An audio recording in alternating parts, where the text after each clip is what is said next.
Hello મિત્રો, તમે આપણે આજ જઈ રહ્યા છીએ કચ્છ દર્શન. હલ રે વણજારા તો કે કચ્છડો બતાયા.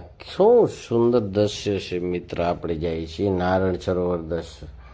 મિત્રો, આ કચ્છમાં ભુજથી નખત્રાણા થઈને માતાના મઢ થઈ અને 152 કિલોમીટર ભુજથી થાય અને બહુ જોવા લાયક સ્થળ છે. હજારો વર્ષ જૂનું અને શ્રી ભોળાનાથને અને નારાયણ સરોવર એટલે નારાયણ વિષ્ણુ ભગવાને રાવણ જ્યારે ભોળાનાથને લઈ જતો હતો ત્યારે ભોળાનાથને છોડાવવા માટે વિષ્ણુ ભગવાને બ્રાહ્મણનું રૂપ લઈને રાવણે લઘુશંકાનું દબાણ કરી અને લિંગ નીચે મૂકી ત્યારે નારાયણ આવ્યા એટલે અહીંયાથી એકના અનેક લિંગ થઈ ગયા અને એની આ પરચો છે અને એને રાવણને મૂકીને ચાલ્યો ગયો અને એથી આ નારાયણ સરોવરને ધામ મોટો બની ગયો.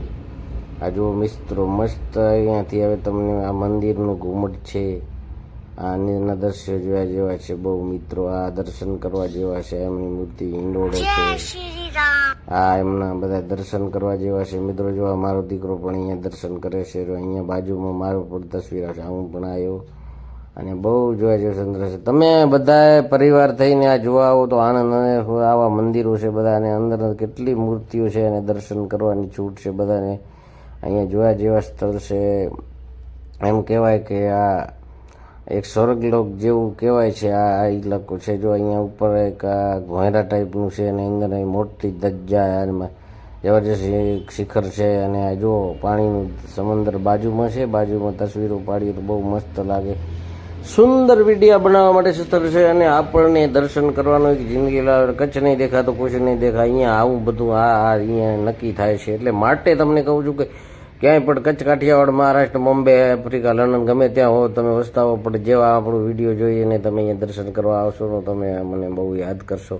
અહીંયાથી આ મંદિરની અંદર આટલા બધા અંદર મંદિર છે ને એની અંદર મૂર્તિઓ છે ને આ જુઓ અહીંયાથી આ કોટેશ્વર મંદિર બાજુમાં એક અડધો કિલોમીટર આગળ થાય એ કોટેશ્વર અલગ આવે છે અને વચ્ચે દરિયા કિનારે બંને છે. અને આ બાજુમાં જે નારાયણ સરોવરનું આ મંદિર છે આની અંદર બાજુમાં જે આ મોટો કુંડ છે આની અંદર નાવા ધોવાની પણ છૂટ છે મિત્રો. અને જોવા જેવું સ્થળ લાયક બહુ આનંદ અનેરો એવું થાય. દિલ આપણું એવું થાય કે અહીંયાથી ક્યાંય આપણે જઈએ નહીં મિત્રો. આ રહેવાય તો નહીં ભલે આ જગ્યાએ, પણ આ ક્યારેક ક્યારેક જતા રહીએ તો આવો આનંદ આવે. અહીંયા બાજુમાં કેવો મોટો સમુદ્ર છે ને આ સમુદ્ર વિશ્વની અંદર આ એક જ સમુદ્ર. જો મારા એક દીકરો અને આ બીજો દીકરો બંને દીકરો જો કેવા તસવીરો પાડે છે વિક્રમ ને મેઘરાજ. અને આ બાજુમાં જુઓ તમે કોટેશ્વર મંદિરનું આ ધામ આવી ગયું. અહીંયાથી નારાયણ સરોવરથી અડધો કિલોમીટર થાય. અહીંયા આવી માતાજીના બધા દર્શન કરવા મળે તમને. આ એક જીવનનો લાવો છે મિત્રો. અને આ વિડીયો તમે જ્યાંથી જોઈ રહ્યા શકતા હો તો તમને આ વિડીયો જોવા જવાની બહુ આનંદ આવશે અને તમે પણ એમ વાત કરશો મારે આજે જ નીકળી જવું છે એવો તમને અંદરથી દિલમાંથી થશે. તો મિત્રો, આ જો અમારો દીકરો અહીંયા કેવા તસવીરો પડાવે છે અને ફોટા તમને પણ પાડી શકો. આવા સીનરી મસ્ત અને આ આનંદ એક આખો એક જ છે. અમે સૌ પરિવાર સાથે અહીંયા આવ્યા છીએ અને આ એક આનંદ લેવા માટે જેવું છે.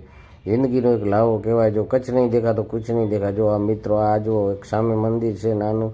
આ મંદિરની અંદર કે આપણે પાપ પુણ્યનું પિલોર છે. એમાંથી તમે પાપવાળો માણસો હોય તો અંદરથી ના ગળકી શકે ને ધર્મવાળો હોય તો અંદરથી નીકળી શકે. એ ટાઈપનો આની અંદર છે ને બે બાજુ વિસર નજર નાખ્યો તમે એટલી સમુદ્ર ભર્યો પડ્યો છે મિત્રો. અને આ સમુદ્રમાં તમારી ક્યાંય નજર ના પહોંચે આવું જોવા જેવું ને ઠંડી લહેર આવે બહુ. અહીંયાથી ક્યાંયથી જવાનું ઈચ્છા ન થાય. તો તમે પણ આવી રીતના વિડીયો જોવા માટે આપણી ચેનલને સબસ્ક્રાઈબ કરો, શેર કરો અને મિત્રો આગળ વધારો વિડીયોને શેર કરો જેમ બને એમ. લાઈક, શેર, સબસ્ક્રાઈબ કરો. બહુ જોવાનો આનંદ આવશે. અને તમને આ જ્યારે વિડીયો જોશો ત્યાંથી તમે નક્કી જ કરી લેશો કે આ વખતે ટાઈમ મળે એટલે આ જગ્યાએ ફરવા જવાનું છે આપણે. અને આ જગ્યા જે સ્થળ છે એ આખો અનોરો સ્થળ છે અને આ જોવાની આનંદ જ બીજું છે ભાઈ મિત્રો.